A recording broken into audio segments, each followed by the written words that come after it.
toi qui es le plus fou, frère, pour nous pondre des trucs comme ça, Karim. Alors déjà, les amis, ce qui choque quand on regarde cette voiture, c'est l'échangeur et les ailes larges. Et la couleur aussi, Karim. La couleur est sympa, ouais. Ça change un petit peu. Donc, déjà, bonjour à tous, hein, à base.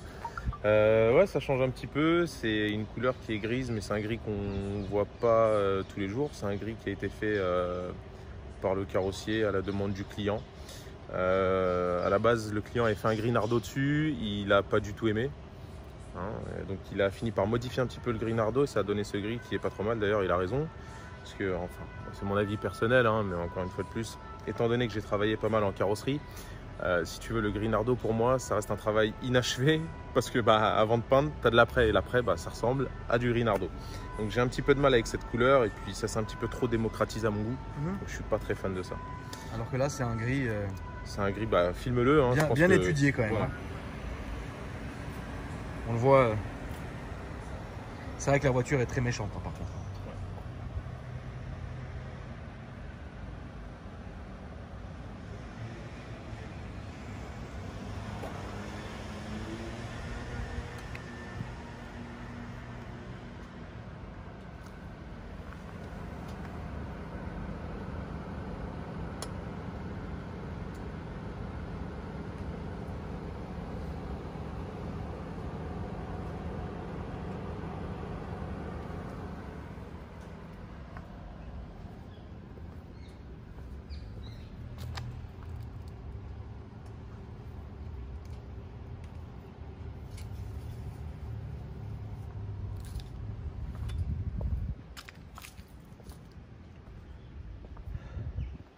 C'est un joli petit coin que tu nous as trouvé ouais, ici, ouais, c'est tranquille, ouais.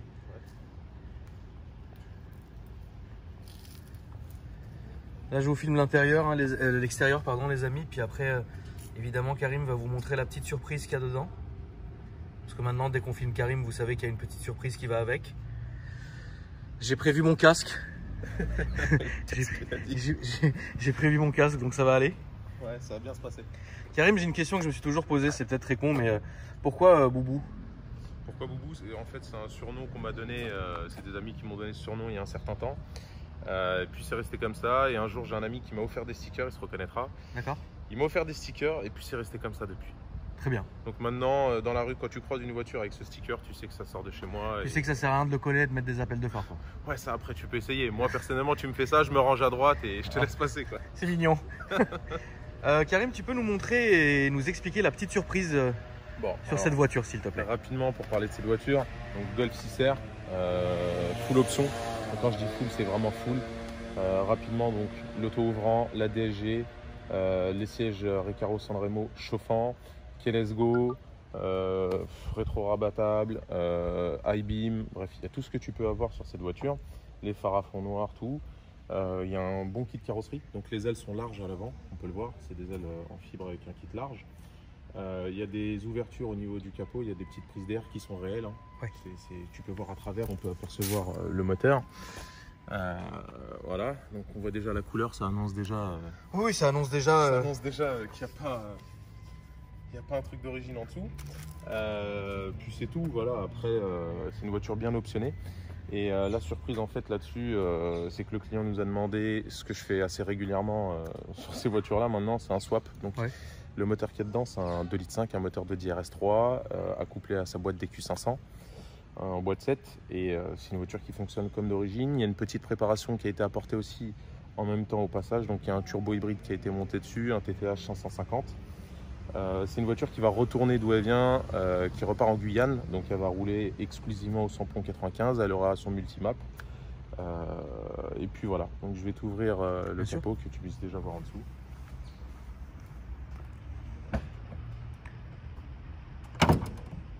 Karim, est-ce que tu peux expliquer aussi, s'il te plaît, aux abonnés qui ne sont pas au courant de la différence de carburant en fonction des pays? Alors, et comment vous devez, vous, préparateurs, vous adapter à ça? Alors voilà, nous en tant que préparateur, on doit s'adapter parce que si tu veux, chaque carburant a ses propres propriétés. Et du samplon 95, on a un indice d'octane qui est relativement faible et qui va faire que le moteur va cliqueter. Si on demande des performances un petit peu trop élevées, ça va créer ce qu'on appelle du cliquetis, donc de l'auto-allumage. Et ça va venir détruire donc les pistons, ça va les endommager, les faire fondre Et c'est pas le but. Donc en fonction du carburant, on va pas obtenir les mêmes résultats. Donc par exemple, une voiture qui va par exemple en Guyane ou par exemple aussi en Algérie ou compagnie, c'est des cartos que tu vas adapter pour qu'elles puissent s'adapter justement Il y aura une au type de carburant. spécifique en fonction du carburant qu'il y a dedans. D'accord. Voilà. Donc là, le moteur, un moteur de RS3 comme je disais tout à l'heure, un 2 litres 5 TFSI, qui fonctionne comme à l'origine, hein, tout marche, la climatisation, je veux dire voilà, tout fonctionne comme d'origine, tous les voyants au tableau de bord fonctionnent en cas de dysfonctionnement ou autre. Et puis c'est tout, hein. On voit rien de plus. Une question que vont sûrement poser mes abonnés, c'est pas l'intérêt, parce que l'intérêt il est logique, mais si tu veux, le fait de swapper un moteur comme ça dans cette voiture-là, qu'est-ce que ça va apporter comme différence en fait, si tu veux? Qu'est-ce que ça, en fait, si tu veux, c'est que voilà, ce que j'aime bien là-dedans, c'est que c'est vraiment quelque chose de personnel. Chacun fait ce qu'il veut avec sa voiture. Voir une Golf 6R avec son moteur d'origine préparé, c'est vu, c'est revu, voilà. Là, c'est différent. Là, c'est différent. Il y a un 5 cylindres dedans. Le client ne cherche pas à être le plus fort, à avoir la voiture la plus puissante. Il cherche juste à avoir un truc qui lui correspond. Bien sûr. J'ai des clients qui aiment beaucoup le design d'Audi et j'ai d'autres clients qui n'aiment pas du tout le design Audi, qui préfèrent Volkswagen, mais qui aiment ce moteur. Bon, avec les deux, on a réussi à faire quelque chose de sympa. C'est pour ça que j'ai posé cette question, les amis, parce que parfois dans les commentaires, et ça peut se comprendre, hein, vous ne comprenez pas parfois l'intérêt ou vous ne comprenez pas pourquoi le client a fait ça. C'est comme je le répète depuis des années, c'est vraiment les goûts et les couleurs. Comme je vous l'ai dit, il y a des gens qui voudraient faire quelque chose sur sa... Enfin, le client veut faire quelque chose sur sa voiture personnelle, il veut le faire, il le fera. Tout comme moi, sur mes voitures perso, je peux faire des choses qui ne vont pas peut-être correspondre, entre guillemets, à la majorité de mes abonnés en termes de couleur ou quoi que ce soit, en termes aussi de crèmerie. Hein. Et donc du coup parfois, en fait, ça ne s'explique pas, c'est vraiment les choix. Mais ça reste un travail qui est complètement parfait, quoi. Voilà, il y a aussi l'aspect financier. Moi personnellement, ça me plaît. Voir une Golf 6R et entendre le bruit d'une RS3, c'est pas commun. Bien sûr. Tu entends la voiture passer, tu te retournes pas, tu penses que tu as une RS3. Tu te retournes, tu vois une Golf 6R. C'est ça. Donc déjà, j'aime bien ce côté-là. Et au-delà de ça, il y a aussi l'aspect financier.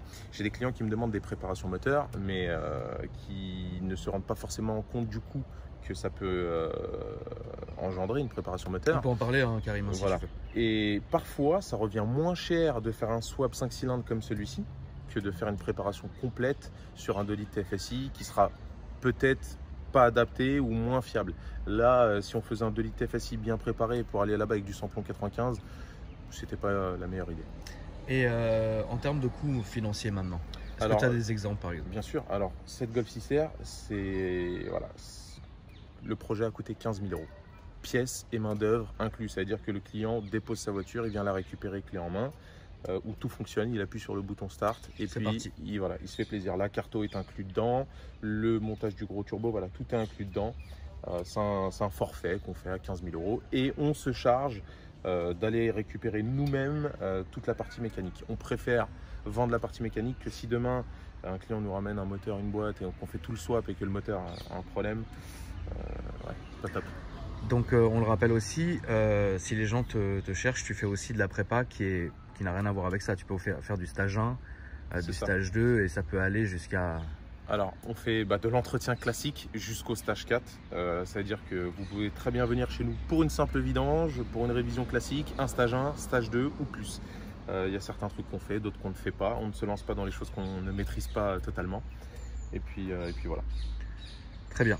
Je vais filmer maintenant l'intérieur, Karim. Allez.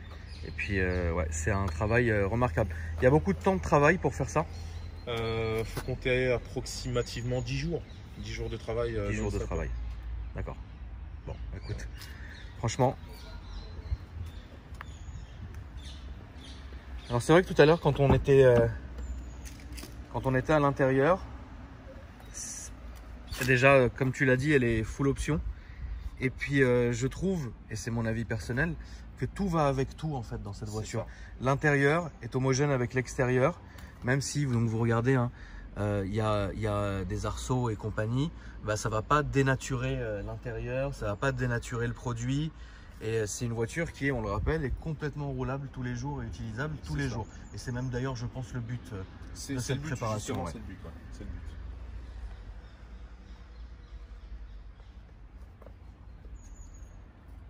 Bah écoute, on va aller faire un petit tour, Karim, pour voir un peu ce que ça donne. Alors, juste comme ça, pour le rappeler assez rapidement, encore une fois de plus, on n'a pas juste jeté un moteur dedans, parce qu'on n'a pas trop parlé de la partie châssis, mais voilà, il y a encore une fois de plus tout ce qu'il faut. Donc bar stab H&R, combiné fileté en Bilstein B16, des gros freins devant et derrière. Tu peux filmer, hein, c'est déjà fait en début de vidéo, voilà. T'inquiète pas. Donc il y a vraiment tout ce qu'il faut. La voiture est bien rabaissée, elle est claquée au sol. Il y a tout ce qu'il faut. C'est pas juste, encore une fois de plus, un moteur qui est jeté dans la voiture. Quand tu fais quelque chose, de toutes les manières, toi tu fais tout. C'est ça. C'est pas simplement complète. Voilà. C'est pas simplement juste un swap et salut. Voilà, c'est ça. D'accord. C'est ce qu'il fallait dire. Bon, on va rouler pour que les gens soient au courant. Oui, on va aller rouler tout de suite.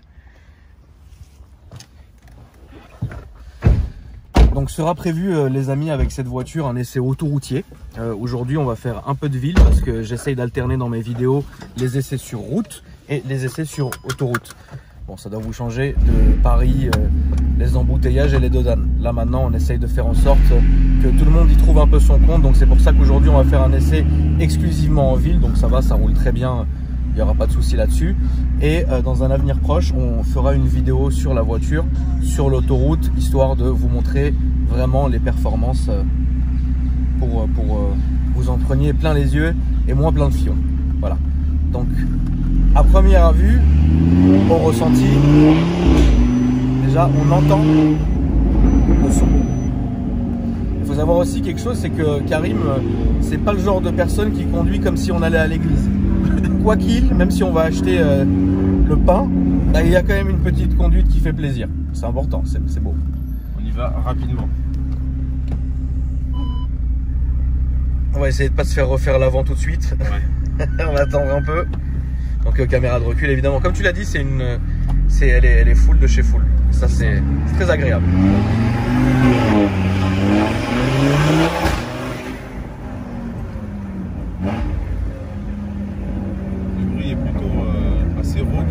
Le bruit est là, ouais. C'est une ligne d'échappement qui a été modifiée. En fait, à la base, il y avait déjà une ligne d'échappement sur cette voiture Bullix. Étant donné qu'on a fait un swap, toute la partie downpipe en descente d'échappement, on a dû la refaire. Donc voilà, ça a été un mix entre les deux. Donc c'est un échappement à clapet, encore une fois de plus, hein, pour pas trop déranger le monde extérieur. Et puis voilà. D'accord.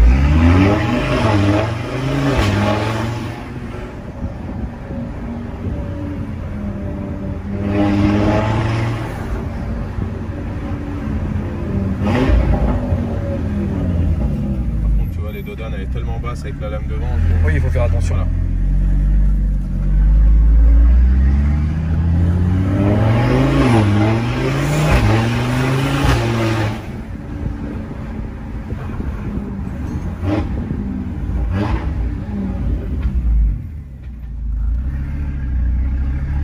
Alors c'est sympa parce qu'on entend aussi la redescente du turbo. Exactement. Et ça c'est un son, et tu le sais maintenant que tu me connais bien, que j'affectionne particulièrement.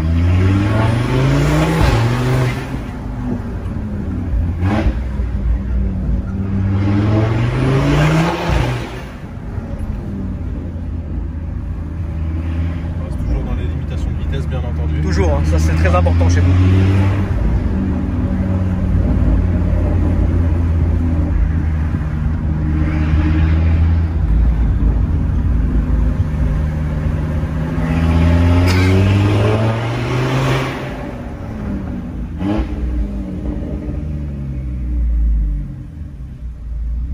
En termes d'entretien, c'est une voiture, faut l'entretenir comment celle-ci?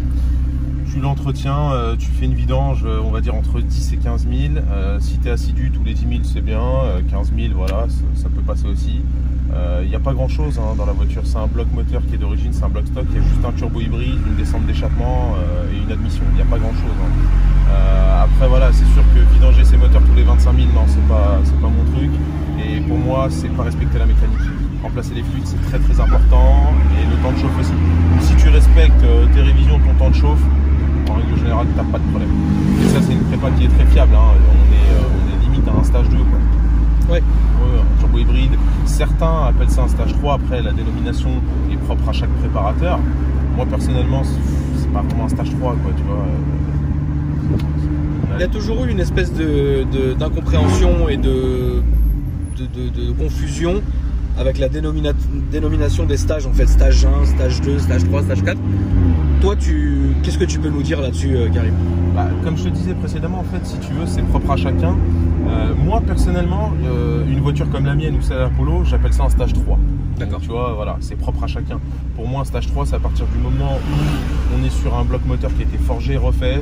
Aujourd'hui, je l'appelle un petit peu stage 4, mais c'est voilà, un peu pour faire comme tout le monde, parce que quand tu dis stage 3, les gens ne comprennent pas forcément. Donc voilà, c'est plus pour faire en sorte que tout le monde puisse se comprendre que j'essaye d'harmoniser tout ça. Mais bon, après, c'est propre à chacun. D'accord. Donc il n'y a pas d'école qui disent voilà, ça c'est ça, ça c'est ça. Non, c'est propre à chacun. D'accord.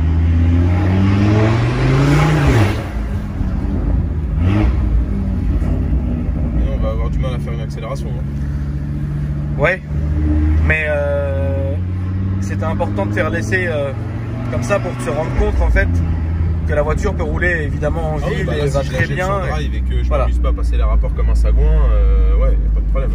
Tu roules, tu fais ta vie avec, pas de problème. Et de les manières, comme je l'ai dit, on attendra un peu pour faire l'essai sur autoroute. Et là, je pense qu'on verra quand même, ça doit très bien marcher. Alors, on pourra avoir un petit peu les performances. Donc, pour parler des performances, parce qu'on n'en a pas vraiment parlé, si tu veux, depuis tout à l'heure, ça va développer 580 chevaux et 800 Nm. Hein. C'est pas non plus ce qu'on a fait de plus fou. Mais voilà, ça va bien avec la voiture, c'est agréable, tout est en harmonie. Je veux dire, c'est une voiture où tu te poses pas de questions. Voilà, tu viens sur Start, tu roules et tu as toutes tes options. Tu as le toit ouvrant, tu as la DSG, tu profites de tout en fait. Et c'est ça qui est bien. J'ai toujours regretté que Volkswagen n'ait pas fait une Golf avec le moteur en 5 cylindres. Je trouve que c'est dommage. Oui. En tout cas, là, c'est fait. C'est fait. Très bien. Merci à toi, Karim. Je t'en prie. Comme d'habitude, c'est un plaisir de venir chez toi filmer un peu les projets. On remercie évidemment les proprios qui laissent filmer leur voiture avec plaisir. Et puis, l'Insta de Karim s'affiche en dessous, c'est important. Si vous avez envie de l'ajouter pour suivre un peu ses projets, notamment ses réalisations qui sont... C'est un démon cette voiture. Et puis moi aussi mes réseaux s'affichent en dessous si vous avez envie de me suivre. Je ne suis qu'un vulgaire amateur. Hein? On va t'amatoriser aussi, frérot. Et ça me fait plaisir aussi si vous me dites dans les commentaires ce que vous en avez pensé. Et moi je vous dis à bientôt pour une nouvelle vidéo. Merci Karim. Je t'en prie. À bientôt. Ciao.